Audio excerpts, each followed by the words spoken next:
يا اهلا وسهلا بكل احبابي في كل مكان، احباب مطبخ جوجي ورانيا، وحشتوني.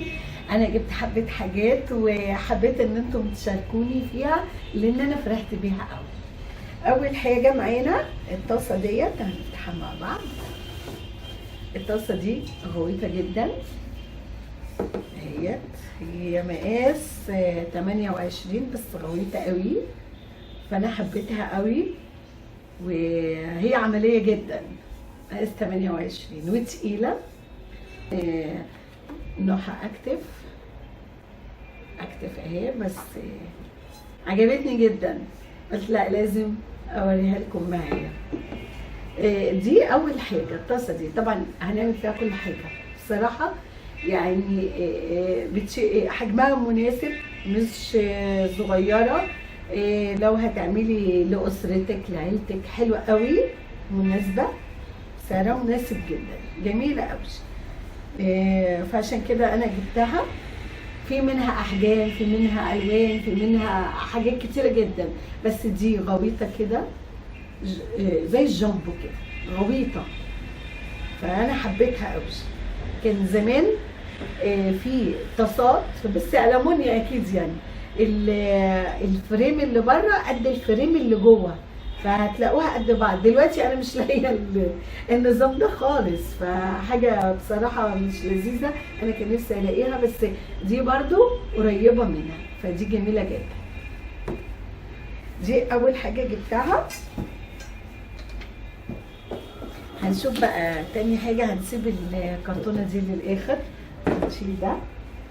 تاني حاجه جبتها هي دي، هنفتحها مع بعض.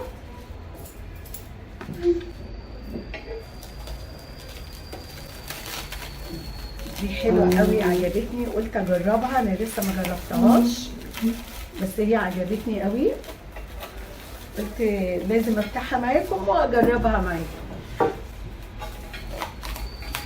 هي مغلفه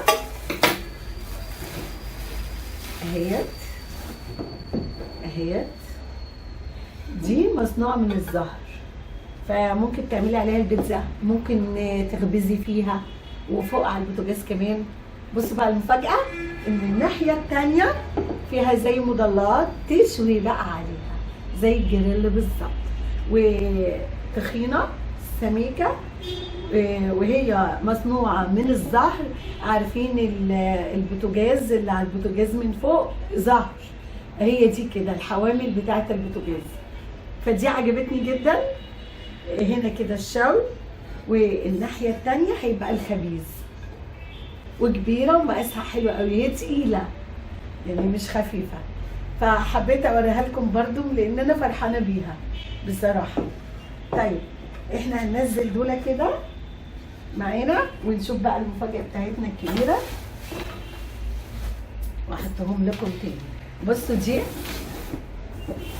دي انا قلت اجربها واجيبها ونشوفها مع بعض. دي تعتبر دبل، 2 في 1.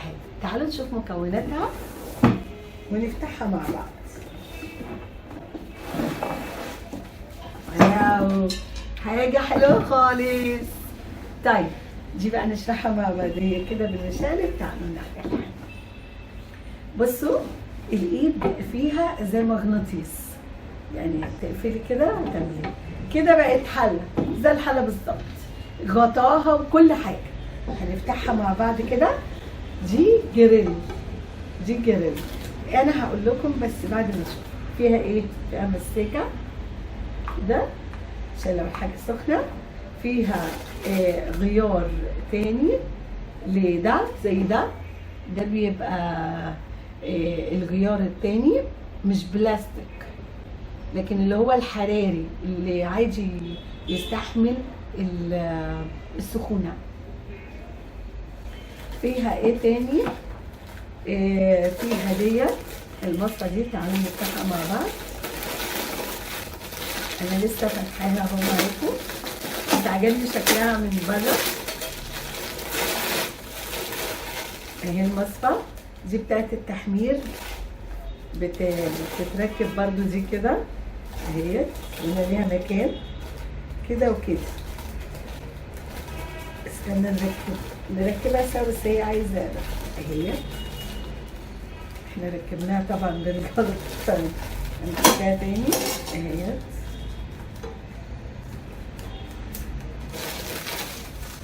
اهي دي بنحطها كده ونحمر فيها اهي. جميله جدا. طيب انتوا هتقولوا لي دلوقتي واحنا هنشتغل ونحمر فيها ودي موجوده؟ لا دي بتتفك. تعالوا نفكها سوا، هي لها طريقه اهي. اتفكت معانا اهي. دي الجريل، جريل جميل قوي عشان الكاميرا تجيبها اهي، وتقيله وليها يد لوحدها. ودي كده القليه تقيله برضو، يعني هي لو شفتوها تقيله. هي هنا في المكان بيتركب فيه بكل سهوله. هنركبها مع بعض برضو اهي. هي نوعها توبسكو اهي، جميله جدا. هي في كذا نوع منها، انا بحمر مثلا فيها واحط الزيت واحمر وهتبقى كده. دي من فوق كده وتحمري فيها الحاجه وتطلعيها كده. طيب لو انت مش عايزه تحمري فيها وهي كبيره، هي بصراحه مقاسها حلوه قوي، تطبخي فيها برضو، تعملي رز، تعملي طبيخ، تعملي اي حاجه. زي ما قلنا الغطا بتاعها هيبقى ايه ده، عايزه تغطيه هيبقى كده. يبقى انا استعملتها حله واستعملتها قلايه وجريل. ادي الجريل اهي، وادي المغناطيس، والمغناطيس التاني بيجي عليه اهو. ادي المغناطيس التاني، فبيبقوا على بعض كده. طبعا احنا هنركبها تاني، انا بس حبيت اوريها لكم لوحدها. احنا بنركبها هي ليها تركيبه معينه، هنركبها مع بعض دلوقتي اهيت. بس نركبها بتتعدل، بتاخد وقت شويه في التركيب عشان انا لسه جديده عليها، عشان انا جديده. لكن لو واخده عليها خلاص يعني انا هعرف ازاي بتتركب اهي. اتركبت بس علشان انا لسه مش واخده عليها فايه اهي. بصوا فيها ايه اهي. يبقى كده بقت حله، كده بقت بتاع للتحمير اهي. هنحطها فيها، وديت جريل. فدي عجبتني جدا فقلت ايه اوريها لكم. ودي الحاجات اللي بتيجي معايا اهي.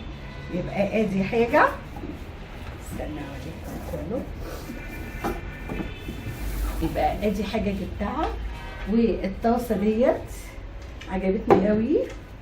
والقمر ده هتحطيه على البوتاجاز وهتخبزي فيه زي ما قلنا. وادي برضه جريل، يعني انا عندي 2 جريل كده اهو مضلع.